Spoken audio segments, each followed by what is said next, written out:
আমরা ডেভেলপ করে মন্ত্রী সাহেব বলেন না কি করেছি, কি স্টেপ নিয়েছি বলেন, আমাকে না ওনাকে। আপনারা জানেন যে আমরা 1 লক্ষ স্বাস্থ্যকর্মী নিয়োগ করতে যাচ্ছি, যার মধ্যে 80% হবে মহিলা। আজকে আমাদের মধ্যে মাননীয় প্রধানমন্ত্রী জনাব তারেক রহমান এমপি এবং আমাদের ঢাকা মেডিকেল কলেজের কৃতি ছাত্রী K43 ব্যাচের আমাদের সবার প্রিয় ডাক্তার জুবাইদা রহমান ম্যাডাম আমাদের মাঝে উপস্থিত আছেন। এই জন্য আসলে আমরা অত্যন্ত গর্বিত এবং আনন্দিত বোধ করছি। প্রথমেই আমি মাননীয় প্রধানমন্ত্রীকে ধন্যবাদ জানাতে চাই। তিনি এবং তার দলের বিশেষ উদ্যোগে অত্যন্ত কম সময়ের মধ্যে আমাদের প্রতিটা উপজেলাতে আনসার মোতায়েন করা হয়েছে। তো এটা একটা অনেক বড় একটা ব্যাপার এবং আমরা মনে করি এটা একটা যুগান্তকারী সিদ্ধান্ত ছিল। এটা প্রায় 1-1.5 মাস আগে আমরা এটা ব্যবস্থা। জি স্যার, এবং এটা এত দ্রুত হয়েছে এটা আসলে আমরা কল্পনা করি নাই আর কি। 3 দিনের মাথায় হয়েছে। হ্যাঁ হ্যাঁ স্যার। তো এই জন্য সবাই আসলে আমাদের স্বাস্থ্যখাতে যারা উপরে যারা আছেন সিনিয়র সবাই আসলে এটা ধন্যবাদ পাবার মতো একটা কাজ হয়েছে আর কি। তো আমি ডাক্তার দেবব্রত তাইজ মজুমদার, ডিএমসি বেচ K61। আমি নিউক্লিয়ার মেডিসিনে এমডি ডিগ্রি সম্পন্ন করার পর এখন বর্তমানে সুনামগঞ্জের শাল্লায় উপজেলা health and family planning officer হিসেবে কর্মরত আছি।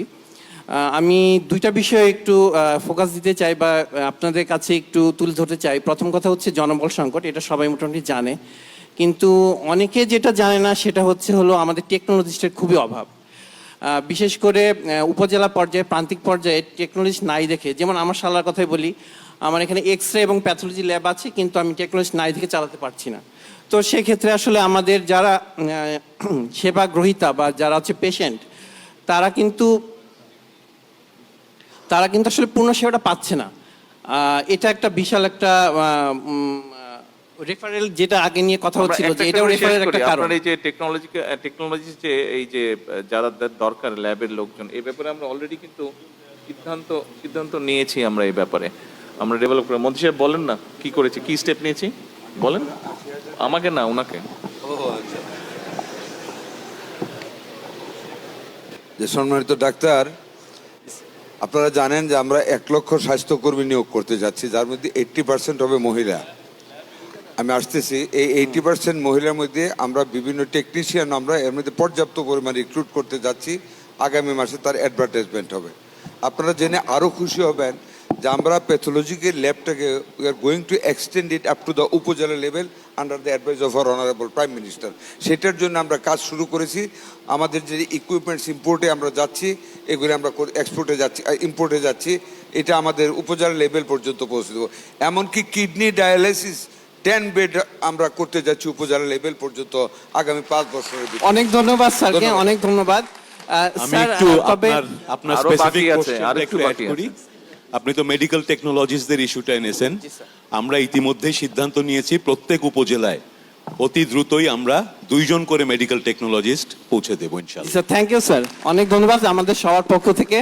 স্যার তবে এটা যদি একবার নিয়োগ না দিয়ে মানে যদি হচ্ছে কিছু বছর অন্তর অন্তর যদি দেওয়া হতো তাহলে হয়তো বা স্যার এটা মনে একটু ভালো হতো। মানে প্রথমবার তো দেওয়া হলো কিন্তু অনেক সময় দেখা যায় যে অনেকদিন পর নিয়োগ হলে স্যার এর মধ্যে রিটায়ার হয়ে যায় অথবা অন্যান্য সমস্যা তৈরি হয়। জি স্যার, এটা যদি হয় আর কি স্যার একটা সুনির্দিষ্ট নীতিমালার মাধ্যমে সেটাই হবে, নরমাল নিয়মে এটা হবে। অ্যাপয়েন্ট হবে, তার একটা লিমিট থাকবে, ওই লিমিটে শেষ হয়ে গেলে নতুন লোক আসবে, ওখানে নতুন ট্রেন হবে আসবে, এটা কন্টিনিউয়াস প্রসেস। জি স্যার, এটা একবার শুরু হয়ে গেলে চলতে থাকবে এটা। Sir thank you sir. Sir আমার দ্বিতীয় আরেকটা যেহেতু আমি হচ্ছে দুর্গম এলাকায় কাজ করছি, তো আমাদের যে দুর্গম ভাতা বা আমার যেমন আমার এখানে যেটা হাওড় ভাতা সেটা আসলে খুবই নগণ্য। দেখা যায় যে আমাদের ডাক্তারদের জন্য হচ্ছে ভাতা হচ্ছে 4,400 টাকা, নার্সদের জন্য 3,200 টাকা, আর হলো হেলথ অ্যাসিস্ট্যান্ট যারা আছে তারা মাত্র 1,860 টাকা পায়। এখন যেমন আমার এলাকায় এখন যাতায়াত করতে হয়। করলেন আরো কয়েকদিন একটু কষ্ট করেন, দেশের অবস্থাটা একটু ভালো হোক, ইনশাআল্লাহ আমরা পারবো। জি স্যার। স্যার এইখানে স্যার যদি একটু ভালো হোক, দেশের অবস্থাটা একটু অর্থনৈতিক অবস্থা ভালো হোক, যারা আরো ডিপ্রাইভ শ্রেণীর মানুষ আছে তাদেরকে আরো একটু বেটার অবস্থানে আনি আমরা, ইনশাআল্লাহ আপনাদেরটাও ভালো। Sir thank you sir. Sir আরেকটা কথা, অসংখ্য ধন্যবাদ।